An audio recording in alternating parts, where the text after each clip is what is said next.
नमस्कार, स्वागत है आपका करियर रेडीनेस पर। और दोस्तों, इस वीडियो में इस क्लास में हम डिस्कस करने वाले हैं सेमेस्टर 4th का जो माइनर सब्जेक्ट है साइकोलॉजी, जिस पेपर का नाम है ऑर्गेनाइजेशनल साइकोलॉजी।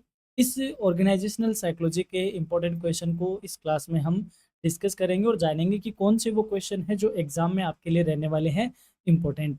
इसकी वन शॉट क्लास ऑलरेडी अपने चैनल पे अपलोडेड है, तो यदि आपने वो नहीं देखी है तो मैं आपसे यही कहूँगा कि आप वन शॉट क्लास भी ज़रूर देखें, क्योंकि वन शॉट क्लास देखने के बाद जब आप क्वेश्चन लगाते हो तो आपके लिए क्वेश्चन थोड़े से ज़्यादा ब्रॉड लेवल पे आप इसको देख पाते हो। ये आपका सिलेबस है और ऑब्वियस सी बात है, नोट्स के लिए आपको हमारी वेबसाइट पे जाना होगा, जहाँ पर आप सेमेस्टर 4th के फ़ोल्डर से आप इस पीडीएफ को डाउनलोड कर पाओगे। यदि पासवर्ड है तो पासवर्ड मिलेगा आपको करियर एडुनेस्ट, सारे स्मॉल लेटर में है, कोई स्पेस आपको नहीं लगाना है। तो चलिए सबसे पहले हम बात करते हैं पार्ट ए की शॉर्ट आंसर टाइप क्वेश्चन की, और यूनिट फर्स्ट के जानते हैं शॉर्ट आंसर टाइप क्वेश्चन। पहला क्वेश्चन है, व्हाट इज इंडस्ट्रियल और ऑर्गेनाइजेशनल साइकोलॉजी, यानी कि औद्योगिक या संगठनात्मक मनोविज्ञान क्या है। इंडस्ट्रियल और organisational psychology is the branch of psychology that studies human behavior in the workplace and applies psychological principle to improve organizational effectiveness and employee well-being। यानी कि औद्योगिक संगठनात्मक मनोविज्ञान मनोविज्ञान की वह शाखा है जो कार्यस्थल पर मानव व्यवहार का अध्ययन करती है तथा संगठन की प्रभावशीलता एवं कर्मचारियों के कल्याण में सुधार हेतु मनोवैज्ञानिक सिद्धांतों का उपयोग करती है। यानी कि जो एक ऑर्गेनाइजेशन में जो एम्प्लॉय काम करते हैं उनके बिहेवियर को स्टडी करने वाली जो ब्रांच ऑफ साइकोलॉजी है उसे ऑर्गेनाइजेशनल साइकोलॉजी कहा जाता है। और इसको क्यों स्टडी किया जाता है, ताकि उस वर्क प्लेस पर उनकी प्रोडक्टिविटी में और उनके वेलबींग को इम्प्रूव करने के लिए कुछ प्रिंसिपल्स अप्लाई किए जा सके। उस शाखा को ऑर्गेनाइजेशनल साइकोलॉजी कहा जाता है। नेक्स्ट क्वेश्चन है, डिफाइन ऑर्गेनाइजेशनल साइकोलॉजी, संगठनात्मक मनोविज्ञान को परिभाषित कीजिए। Organisational psychology focuses on understanding employee behaviour, motivation, leadership and interpersonal relations within organisations to enhance productivity and job satisfaction. यानी कि संगठनात्मक मनोविज्ञान संगठनों में कर्मचारियों के व्यवहार्य, अभिप्रेरणा, नेतृत्व तथा पारस्परिक संबंधों का अध्ययन करता है ताकि उत्पादकता एवं कार्य संतुष्टि में वृद्धि की जा सके। यानी कि भी है जो संगठन में जो एम्प्लॉई है उनका आपस में व्यवहार कैसा है, उनको मोटिवेशन के लिए क्या किया जा रहा है, उनकी लीडरशिप की किस तरीके से उनका लीडरशिप हो रहा है, उनके आपस में इंटरपर्सनल रिलेशन क्या है, इन सब को स्टडी करना, इन सब पे फोकस करना ताकि उनकी प्रोडक्टिविटी को बढ़ाया जा सके, उसे ऑर्गेनाइजेशनल साइकोलॉजी कहा गया है। What is the main objective of I और ओ यानी ऑर्गेनाइजेशनल साइकोलॉजी, औद्योगिक या संगठनात्मक मनोविज्ञान का मेन उद्देश्य क्या है। Two main the main objectives of organisational psychology is to improve employee performance, organizational effectiveness and the quality of work life। यानी कि संगठनात्मक मनोविज्ञान का जो मुख्य उद्देश्य है वो है कर्मचारी निष्पादन में सुधार लाना, संगठनात्मक प्रभावशीलता को प्रभावी बनाना तथा कार्य जीवन की गुणवत्ता में सुधार लाना, ये इसके मेन ऑब्जेक्टिव्स है। नेक्स्ट क्वेश्चन है, who is considered the father of industrial psychology, यानी औद्योगिक मनोविज्ञान का जनक किसे माना जाता है। Hugo Munsterberg is widely regarded as the father of industrial psychology due to his contribution to the application of psychology in industry and businesses। यानी कि ह्यूगो मुंस्टरबर्ग को औद्योगिक मनोविज्ञान का जनक माना जाता है क्योंकि इन्होंने उद्योग एवं व्यवसाय में मनोविज्ञान के अनुप्रयोगों में महत्वपूर्ण योगदान दिया है। तो ये क्वेश्चन इंपॉर्टेंट है, ये आपसे पूछा जा सकता है। अगला क्वेश्चन है, what is meant by organisational effectiveness, संगठनात्मक प्रभावशीलता से आप क्या समझते हो। Organisational effectiveness refers to the ability of an organization to achieve its goals efficiently while utilizing available resources effectively। यानी संगठनात्मक प्रभावशीलता से आशय है कि संगठन की उस क्षमता से है जिससे अ, जिसके द्वारा वह उपलब्ध संसाधनों का प्रभावी उपयोग करते हुए अपने लक्ष्यों को प्रभाव प्राप्त करता है। यानी कि ये हमारे पास रिसोर्सेज है और ये हमारे गोल्स है।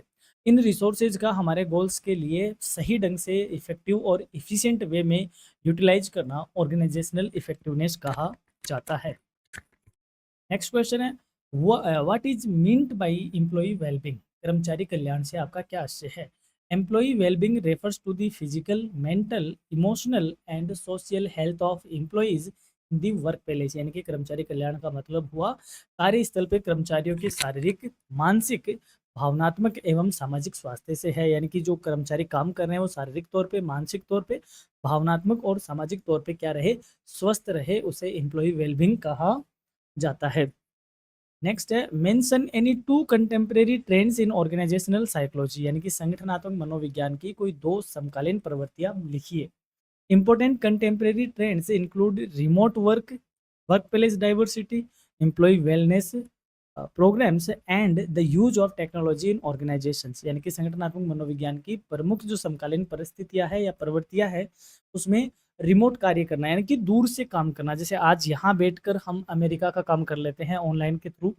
तो कार्यस्थल विविधता यानी कि जो डाइवर्सिटी है वर्क प्लेस की, वो कर्मचारी कल्याण कार्यक्रम और संगठन में प्रौद्योगिकी का उपयोग होना, ये सारे आज कंटेम्प्रेरी ट्रेंड है। नेक्स्ट क्वेश्चन है what is the workplace diversity, कार्यस्थल विविधता क्या है।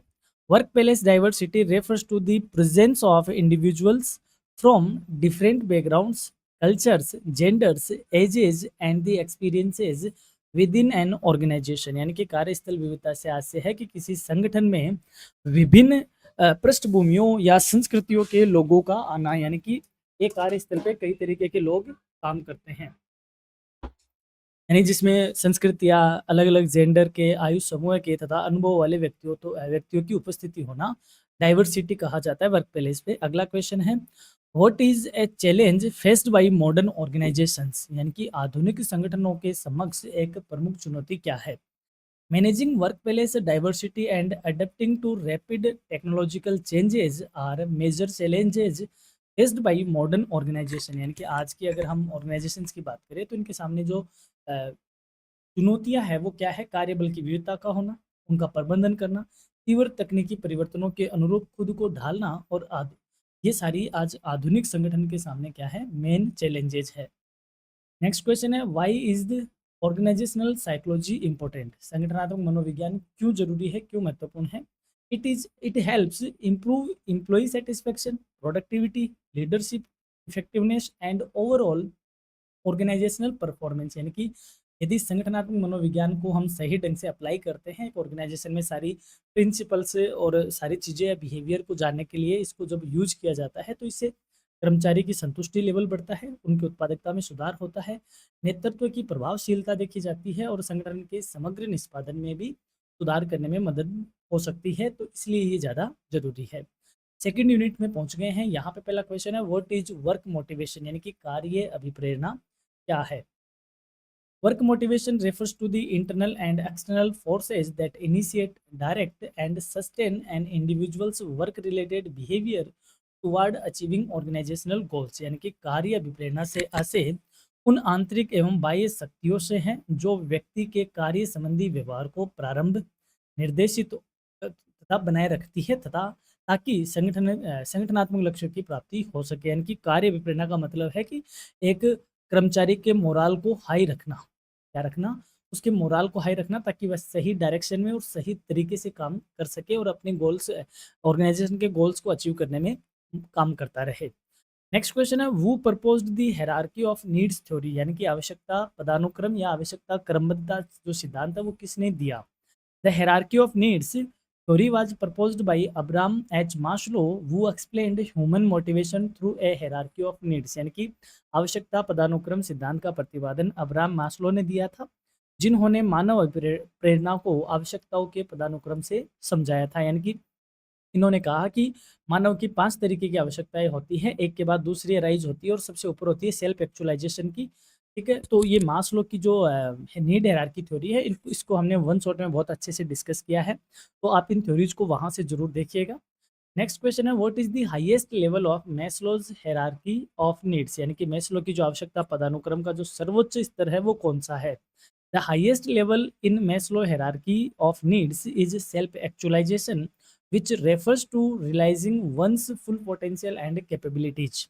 इसकी जो सर्वोच्च स्तर है वहाँ आत्म साक्षात्कार की आवश्यकता है, जिसका अर्थ है व्यक्ति की पूर्ण क्षमताओं एवं संभावनाओं का विकास करना। नेक्स्ट क्वेश्चन है who develop the two factor theory of motivation, अभिप्रेरणा की जो द्विघटक या द्विकारक सिद्धांत है उसका प्रतिपादन किसने किया। Frederick Herzberg develop the two factor theory of motivation to explain job satisfaction and job dissatisfaction, यानी कि जो फ्रेडरिक हर्ज़बर्ग है उन्होंने कार्य संतुष्टि और असंतुष्टि की व्याख्या करने के लिए अभिप्रेरणा का द्विघटक सिद्धांत या द्विकारक सिद्धांत प्रतिपादित किया था। नेक्स्ट है what are hygiene factors according to Herzberg, यानी हर्ज़बर्ग के अनुसार अनुरक्षण कार्य कारक कौन-कौन से हैं, ये क्या है? Hygiene factors are job related conditions such as salary, supervision, company policies and working conditions that prevent dissatisfaction. Herzberg के अनुसार जो अनुरक्षक कार्य हैं वे कार्य संबंधी परिस्थितियां हैं, जैसे वेतन, पर्यवेक्षण, संगठन की नीतियां तथा कार्य दशाएं जो असंतुष्टि को रोकने का काम करती है। नेक्स्ट है what is goal setting theory, यानी लक्ष्य निर्धारण सिद्धांत क्या है? Goal setting theory states that specific and challenging goals improve employ performance and motivation. लक्ष्य निर्धारण सिद्धांत के अनुसार विशिष्ट एवं चुनौतीपूर्ण लक्ष्य कर्मचारियों के निष्पादन तथा अभिप्रेरणा में वृद्धि करते हैं। नेक्स्ट क्वेश्चन है who proposed the expectancy theory, आशा प्रत्याशा सिद्धांत का प्रतिपादन किसने किया था? The expectancy theory was proposed by Victor Vroom, who explained motivation in terms of expectations and outcomes। यानी कि जो प्रत्याशा सिद्धांत है उसका प्रतिपादन विक्टर ब्रूम ने किया था, जिन्होंने अभिप्रेरणा को अपेक्षाओं एवं परिणामों के आधार पर समझाया था। तो जितने भी जो नाम है इनके जो प्रपोज करने वाले हैं उन सबका नाम आपको पता होना चाहिए, और वन शॉट क्लास में हमने इनको सबको डिटेल में डिस्कस किया हुआ है। नेक्स्ट है what is meant by expectancy in Vroom's theory, Vroom के सिद्धांत में प्रत्याशा से क्या आशय है? Expectancy refers to the to an individual's belief that increased effort will lead to improve performance. प्रत्याशा से आशय व्यक्ति के इस विश्वास से है कि अधिक प्रयास करने पर बेहतर निष्पादन प्राप्त होगा, यानी कि व्यक्ति यदि ज़्यादा प्रयास करेगा तो उसके रिजल्ट भी अच्छे होने होंगे। ये एक्सपेक्टेंसी थ्योरी का क्या है, एक तरीके से हम एक सिंपल वे में इसको समझा सकते हैं। नेक्स्ट क्वेश्चन है व्हाट इज इक्विटी थ्योरी, क्षमता सिद्धांत क्या है? Equity theory states that employees compare their inputs and outcomes with those of others to determine fairness in the workplace. यानी कि समता सिद्धांत के अनुसार कर्मचारी अपने निवेश एवं प्रतिफलों की तुलना दूसरों के निवेश एवं प्रतिफलों से करके कार्यस्थल पर निष्पक्षता का मूल्यांकन करते हैं। यानी कि एक कर्मचारी का क्या इन्वेस्टमेंट और क्या उसके आउटकम्स है या इनपुट और आउटकम है उनका दूसरे के साथ जब कंपेयर करता है तो एक तरीके से वह फेयरनेस तरीके से अपने काम को क्या कर पाता है, इवैल्यूएट कर पाता है। ये इक्विटी थ्योरी कहती है। नेक्स्ट क्वेश्चन है why is motivation important in organisation, यानी कि संगठन में अभिप्रेरणा क्यों जरूरी है या क्यों महत्वपूर्ण है? Motivation improves employee performance, job satisfaction, commitment and productivity contributing to organizational success. अभिप्रेरणा कर्मचारी निष्पादन को सुधारती है, कार्य संतुष्टि बनाए रखती है, संगठनात्मक प्रतिबद्धता तथा उत्पादकता में वृद्धि करती है, इसलिए इससे संगठन की सफलता सुनिश्चित होती है। अतः जो अभिप्रेरणा है वो संगठन में बहुत ज़्यादा महत्वपूर्ण रोल प्ले करती है। अब पहुंच गए हम थर्ड यूनिट में। थर्ड यूनिट का पहला क्वेश्चन है व्हाट इज कम्युनिकेशन, संप्रेषण या क्या है या फिर संचार क्या है? यहाँ पे कोई व्यक्ति है, इसके मन में कोई आइडिया आया, इस आइडिया को यह आगे ऑडियंस तक या किसी पर्टिकुलर व्यक्ति तक पहुँचाता है। तो इसके आइडिया आने से लेकर इसको यहाँ पे मैसेज देना और इसका फीडबैक लेने तक की जो प्रोसेस होती है उसे कम्युनिकेशन कहा जाता है। Communication is the process of transmitting information, ideas, thoughts and feelings from one person to another to achieve mutual understanding. संप्रेषण वह प्रक्रिया है जिसके माध्यम से एक व्यक्ति अपने विचारों, सूचनाओं, भावनाओं तथा संदेशों को एक व्यक्ति से दूसरे व्यक्ति तक पहुंचाता है या दूसरे व्यक्ति तक पहुंचाता है, ताकि उन दोनों के मध्य पारस्परिक समझ विकसित हो सके, उसे कम्युनिकेशन कहा जाता है। अगला क्वेश्चन है व्हाट इज ऑर्गेनाइजेशनल कम्युनिकेशन, संगठनात्मक संप्रेषण क्या है? तो जो किसी पर्टिकुलर ऑर्गेनाइजेशन में जिसमें टॉप में कौन है, उसके बाद उनके बॉटम में कौन है, फिर उनके नीचे कौन है, इस तरीके का कोई भी जो स्ट्रक्चर होता है, चार्ट होता है, तो पर्टिकुलर ऑर्गेनाइजेशन में जिस वे में कम्युनिकेशन होता है उसे संगठनात्मक संप्रेषण या ऑर्गेनाइजेशनल कम्युनिकेशन कहा जाता है। Organizational communication refers to the exchange of information and messages among individuals and groups within an organization। यानी संगठनात्मक संप्रेषण से आशय संगठन के भीतर व्यक्तियों तथा समूह के मध्य सूचनाओं तथा संदेशों के आदान प्रदान से लगाया जाता है। नेक्स्ट क्वेश्चन है what are the main elements of the communication process, संप्रेषण प्रक्रिया के प्रमुख तत्व क्या है? The main elements of communication are sender, message, channel, receiver, feedback and noise है। यानी एक होता है इसमें प्रेषक, एक होता है संदेश, किस माध्यम से पहुंचाया जा रहा है, प्राप्तकर्ता कौन है, प्राप्तकर्ता की पुष्टि क्या है, और कोई बीच में कोई बैरियर आए हैं या नहीं आए हैं। यानी यहाँ सेंडर है, यहाँ रिसीवर है। तो एक तो सेंडर हो गया, एक रिसीवर हो गया, इसके अलावा इसका मैसेज हो गया, ये मैसेज जिस माध्यम से यहाँ तक पहुँचाया गया वो माध्यम हो गया, और उस माध्यम के बीच आने वाले जो नॉइज है यानी बैरियर्स है वो हो गए, और फिर रिसीवर का फीडबैक देना, ये सारे तत्व होते हैं कम्युनिकेशन प्रोसेस के। नेक्स्ट क्वेश्चन है, what is meant by feedback in communication? संप्रेषण में प्रतिपुष्टि से क्या आशय है? Feedback is the response given by the receiver to indicate whether the message has been understood correctly। यानी कि प्रतिपुष्टि वह प्रतिक्रिया है जो प्राप्तकर्ता द्वारा यह बताने के लिए दी जाती है कि संदेश को सही ढंग से समझा गया है या नहीं। स्टार मार्क लगा लो, ये पूछा जाएगा। यानी जब यहाँ से सेंडर कोई मैसेज भेजता है तो रिसीवर के द्वारा उसका रेस्पॉन्स दिया जाता है, ठीक है, और उस रेस्पॉन्स से ये पता चलता है कि वो जो मैसेज है सेंडर का उसे सही ढंग से समझा गया है या नहीं समझा गया है।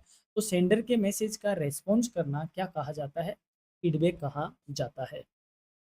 नेक्स्ट क्वेश्चन है, what is the purpose of communication in organisation? यानी कि संगठनों में संप्रेषण का उद्देश्य क्या है, क्यों किया जाता है communication? The purpose of communication is to facilitate coordination, decision making, information sharing and achievement of organisational goals. संप्रेषण का उद्देश्य समन्वय स्थापित करना, निर्णय निर्माण को सुगम बनाना, सूचनाओं का आदान प्रदान करना तथा संगठनात्मक लक्ष्यों की प्राप्ति सुनिश्चित करना। इन सब के लिए कम्युनिकेशन होना बहुत जरूरी है। What are the communication barriers? यानी कि संप्रेषण बाधाएं क्या है? आपसे ये भी पूछा जा सकता है, व्हाट इज नॉइज या व्हाट आर नॉइज। नॉइज क्या है? तो नॉइज का मतलब यहाँ शोर यानी वो जो ध्वनि होती है उससे नहीं है। नॉइज का मतलब कम्युनिकेशन में बैरियर से ही लगाया जाता है। Communication barriers are factors that obstruct or distort the effective transmission and understanding of message. यानी कि संप्रेषण बाधाएं वे कारक है जो संदेशों के प्रभावी संप्रेषण एवं सही समझ में अवरोध पैदा करते हैं। यानी कि सेंडर अपना मैसेज भेजना चाहता है रिसीवर तक, तो बीच में कोई भी बैरियर हो सकता है, वो भाषा से संबंधित हो सकता है, वो माध्यम का हो सकता है, बीच में कोई आवाज़ आ सकती है, नेटवर्क एरर हो सकती है, या फिर समझ हो सकती है कि ये बहुत हाई लेवल पे बोल दिया, इसकी समझ इतनी नहीं है। तो जितने भी इस तरीके के अवरोध होते हैं जो मैसेज है उसकी प्रभावशीलता को कम करते हैं, उन्हें हम नॉइज़ या बैरियर के नाम से जानते हैं। नेक्स्ट क्वेश्चन है, mention any two barriers to effective communication. प्रभावी संप्रेषण की कोई दो बाधाएं लिखी है। Language differences and lack of attention are common barriers to effective communication. भाषागत भिन्नताओं का होना या ध्यान का अभाव होना प्रभावी संप्रेषण की सामान्य बाधा है। यानी कि जैसे मैं बात कर रहा हूँ हिंदी में और आपको हिंदी नहीं आती, तो मेरी वो जो बात है वो आप तक नहीं कम्युनिकेट हो पाएगी। तो ये भी एक नॉइज है, ये लैंग्वेज बैरियर होता है। और एक होता है लैक ऑफ अटेंशन, यानी कि मैं बोल ही रहा हूँ, आपका ध्यान कहीं और जा रहा है, तो आपने बात पे पूरी तरीके से गौर नहीं किया, तो आप उस बात को प्रॉपर समझ भी नहीं पाए। तो लैक ऑफ अटेंशन भी एक प्रमुख बैरियर होता है। नेक्स्ट है, व्हाट इज फॉर्मल कम्युनिकेशन? औपचारिक संप्रेषण क्या है? तो मैंने अभी जो ऑर्गेनाइजेशन का आपको एक चार्ट बना के दिया, टॉप लेवल में कौन है, बॉटम में कौन है, मिडिल में कौन है। तो एक पर्टिकुलर चैनल को फॉलो करना, पर्टिकुलर ऑर्गेनाइजेशन में पर्टिकुलर ओहदे के साथ, डेजिग्नेशन के साथ जो कम्युनिकेशन होता है उसे फॉर्मल कम्युनिकेशन कहते हैं। Formal communication follows the official channels and structure established by an organization। यानी कि औपचारिक संप्रेषण संगठन द्वारा निर्धारित आधिकारिक माध्यमों एवं संरचना के अनुसार किया जाता है। नेक्स्ट क्वेश्चन है, व्हाट इज इनफॉर्मल कम्युनिकेशन? अनौपचारिक संप्रेषण क्या है? यानी कि आप किसी ऑफिस में काम कर रहे हो, ये आपके बॉस है और आप यहाँ काम कर रहे हो, तो एक डेजिग्नेशन के थ्रू आपके बीच में जो कम्युनिकेशन होता है उसे फॉर्मल कम्युनिकेशन कहते हैं। वहीं आप कहीं चाय की टपरी पे बैठकर बातें कर रहे हो और इन्फॉर्मेशन भी चलो शेयर ही कर रहे हो, तो चाय की टपरी पे बैठना या फिर ऑर्गेनाइजेशन में लंच के टाइम पे मेस में बैठना, कैंटीन में बैठना, उस टाइम जो बातें होती है that is informal communication. Informal communication occurs outside official channels and is based on personal and social relationships among employees। यानी कि अनौपचारिक संप्रेषण आधिकारिक माध्यमों के बाहर कर्मचारियों के व्यक्तिगत एवं सामाजिक संबंधों के आधार पर स्टैब्लिश होता है। नेक्स्ट क्वेश्चन है, why is communication management important in organisations? संगठनों में संप्रेषण प्रबंधन क्यों महत्वपूर्ण है? Communication management improves coordination, reduces misunderstandings, enhances employee relations, and increases organizational effectiveness. संप्रेषण प्रबंधन समन्वय को सुदृढ़ बनाता है, गलतफहमियों को कम करता है और साथ ही में कर्मचारी संबंधों में सुधार लाता है और संगठनात्मक प्रभावशीलता को बढ़ाता है। इसलिए ऑर्गेनाइजेशन में कम्युनिकेशन मैनेजमेंट होना बहुत जरूरी है या बहुत महत्वपूर्ण है। अब हम बढ़ते हैं यूनिट फोर्थ की तरफ। यूनिट फोर्थ आपकी रिलेटेड है लीडरशिप से। What is leadership? नेतृत्व क्या है? देखो, इन सारी चीज़ों को हमने वन शॉर्ट क्लास में बहुत बेहतरीन तरीके से क्या बोलते हैं उसको डिस्कस किया हुआ है, तो आप जरूर वो देखिएगा, वहां से आप इन चीज़ों को बहुत अच्छे से समझ पाओगे। Leadership is the process of influencing and guiding individuals or groups to achieve organizational goals effectively. नेतृत्व वह प्रक्रिया है जिसके द्वारा किसी व्यक्ति या समूह को संगठनात्मक लक्ष्यों की प्राप्ति हेतु प्रभावित एवं मार्गदर्शित किया जाता है। Who is called a leader, यानी कि नेता किसे कहते हैं? A leader is a person who influences, motivates and directs others towards the accomplishment of common goals. यानी कि नेता वह व्यक्ति होता है जो अन्य लोगों को सामान्य लक्ष्यों की प्राप्ति के लिए प्रभावित करता है, अभिप्रेरित करता है और साथ ही में निर्देशित करता है। यानी कि नेता कौन होता है? नेता अपने व्यवहार से दूसरों को प्रभावित करता है और इसके फॉलोअर होते हैं, और ये जो अपने फॉलोअर होता है उनको ये इफेक्टिव करता है, यानी इफेक्ट करता है, उनको मोटिवेट करता है काम करने के लिए, और वो जो इनके कॉमन गोल है जिनको ये पाना चाहते हैं उनके लिए इन सबको डायरेक्ट भी करता है, निर्देशित भी करता है। What are the early approaches to leadership? यानी कि नेतृत्व के प्रारंभिक उपागम कौन कौन से हैं? The early approaches to leadership mainly include the trait approach and the behavioural approach. यानी कि नेतृत्व के अगर हम शुरुआती उपागमों की बात करें तो उसमें गुण उपागम और व्यवहार उपागम शामिल है। तो कौन सा होता है गुण उपागम? What is the trait approach to leadership? नेतृत्व का गुण उपागम क्या है? The trait approach suggests that effective leaders possess certain personal qualities and characteristics that distinguish them from others। यानी कि गुण उपागम के अनुसार हम कहते हैं कि प्रभावी नेताओं के पास कुछ विशेष व्यक्तिगत गुण होते हैं, कुछ विशेषताएं होती है जो उन्हें अन्य व्यक्तियों से क्या बनाती है? अलग बनाती है। यानी कि नेता के गुण जो उसमें शुरुआत से ही होते हैं और वो गुण उसे दूसरों से अलग बनाते हैं, इसे ट्रेट अप्रोच कहा गया है। What is the behavioural approach to leadership? यानी कि नेतृत्व का व्यवहार उपागम क्या है? The behavioural approach focuses on the actions and behaviours of leaders rather than their personal traits. यानी कि व्यवहार उपागम में क्या होता है? नेताओं के व्यक्तिगत गुणों को नहीं देखा जाता, बल्कि उनके कार्य को, उनके व्यवहारों पे ज़्यादा बल दिया जाता है। यानी उनका काम कैसा है, उनका व्यवहार कैसा है, उस पे ज़्यादा बल दिया जाता है, ना कि उसके पर्सनल क्वालिटीज़ पे। नेक्स्ट क्वेश्चन है व्हाट इज ट्रांसफॉर्मेशनल लीडरशिप? यानी कि रूपांतरणात्मक नेतृत्व क्या है?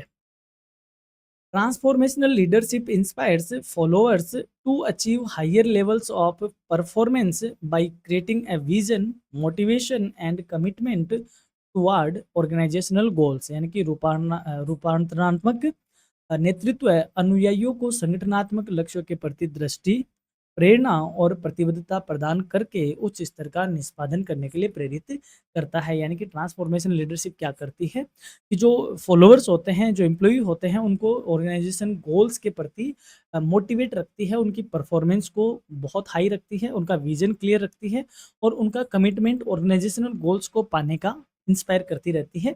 वह ट्रांसफॉर्मेशनल लीडरशिप कही जाती है। What is a major characteristics of transformational leadership? रूपांतरणात्मक नेतृत्व की एक प्रमुख विशेषता क्या है?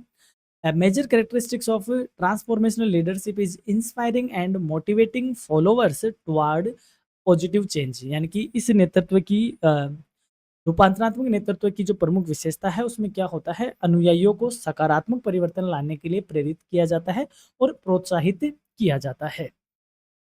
नेक्स्ट है व्हाट इज ट्रांजैक्शनल लीडरशिप? लेन देनात्मक नेतृत्व क्या है? It is based on exchange relationship in which reward and punishments are used to influence employee performance.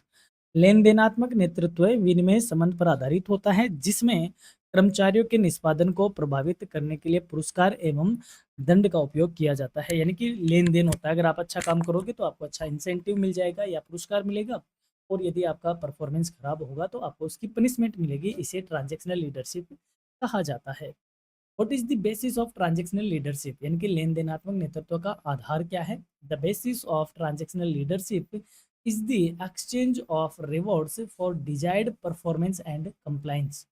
लेन देनात्मक नेतृत्व का आधार है कि अपेक्षित निष्पादन एवं नियमों के पालन के बदले पुरस्कार प्रदान करना, यानी कि जिसमें टारगेट दिया जाता है और उन टारगेट को अचीव होने के ऊपर पुरस्कार दिया जाता है, वह इसका मेन आधार होता है कि आप इस टारगेट को अचीव कर लो, आपको उसी हिसाब से आपको क्या दिया जाएगा, इंसेंटिव वगैरह दिया जाएगा।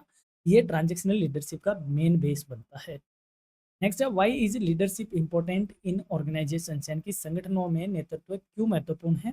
Leadership is important because it promotes motivation, coordination, decision making, employ development and achievement of organisational goals. यानी कि नेतृत्व महत्वपूर्ण है क्योंकि यह अभिप्रेरणा, समन्वय, निर्णय निर्माण, कर्मचारी विकास तथा संगठनात्मक लक्ष्यों की प्राप्ति को प्रोत्साहित करता है। कहने का मतलब यही है, लीडरशिप ऑर्गेनाइजेशन में एम्प्लॉयज़ को मोटिवेट रखता है, उनका कोऑर्डिनेशन बनाए रखता है, डिसीजन मेकिंग में उनको इन्वॉल्व करता है और साथ ही में जो ऑर्गेनाइजेशन के गोल्स हैं उनको पाने के लिए पॉजिटिव डायरेक्शन में पॉजिटिव डायरेक्शन में लगा रहता है। इसलिए लीडरशिप इंपॉर्टेंट है ऑर्गेनाइजेशंस में। ये थे शॉर्ट आंसर टाइप क्वेश्चन जो कि हर यूनिट से हमने 10-10 के सेट बनाए थे। अब हम बढ़ते हैं पार्ट बी की ओर। पार्ट बी में हमने हर यूनिट से 4-4 क्वेश्चन रखे हैं, विद आंसर आपके लिए रखे हैं। तो आप इस पीडीएफ से इन सारे क्वेश्चंस को पढ़ सकते हो, देख सकते हो, चाहो तो प्रिंट आउट रख सकते हो इसका। तो यूनिट वाइज यहाँ से आप लॉन्ग आंसर टाइप क्वेश्चन, यानी कि जो पार्ट बी के क्वेश्चन है उनको आप यहाँ से अच्छे से स्टडी कर सकते हो। हमने कोशिश करी है कि मेन मुख्य क्वेश्चन आपके यहाँ से रखे हैं। यूनिट वाइज है, आप अभी तक फर्स्ट यूनिट चल रही थी, ये सेकेंड यूनिट के क्वेश्चन है। तो इसमें से जो सेकेंड यूनिट है इसमें आपको मैस्लो की जो हायरार्की थ्योरी है उसको आपको स्पेशली ध्यान देना है। साथ ही में जो हर्जबर्ग है उसकी द्विफैक्टर यानी कि टू फैक्टर जो थ्योरी है, द्विघटक, उसे भी आपको अच्छे से पढ़ना है। ये ज़्यादा इंपॉर्टेंट आपके लिए रहती है एग्जाम के लिए। तो इसमें फिर अपन बढ़े आगे, तो सी पार्ट के क्वेश्चन भी हमने इसमें रखे हैं आपके लिए। पार्ट सी के क्वेश्चन, पीडीएफ लोड नहीं हो रही है, इसमें पार्ट सी के क्वेश्चन भी हमने रखे हैं। जैसे ये सी पार्ट ही चल रहा है जिसमें आप ऐसे टाइप क्वेश्चन यूनिट वाइज देख सकते हो। हर यूनिट से हमने 2-2 क्वेश्चन रखे हैं, विद आंसर आपके लिए रखे हैं। यदि आप इस पीडीएफ को डाउनलोड करते हो तो आपको जाना पड़ेगा हमारी वेबसाइट पे। वेबसाइट का लिंक हमेशा हमारे डिस्क्रिप्शन में होता है और वहाँ पर सेमेस्टर 4th के फोल्डर में जाकर आप इस पीडीएफ को डाउनलोड कर सकते हो। यदि पीडीएफ पे आपके पासवर्ड देखने को मिलता है तो अपना पासवर्ड करियर एडुनेस्ट है। करियर एडुनेस्ट में कोई लेटर इस कैपिटल नहीं है, कोई स्पेस नहीं है। वेबसाइट पे विजिट करके आप इसको क्या कर सकते हो, डाउनलोड कर सकते हो पीडीएफ को। तो ये थी हमारी ऑर्गेनाइजेशनल साइकोलॉजी के इंपॉर्टेंट क्वेश्चंस की क्लास। आई होप आपको अच्छे लगे होंगे क्वेश्चन और एग्जाम में आप अच्छे से इनको पढ़ के जाइए, आपकी एग्जाम बहुत अच्छे से इनसे हो जाएगी।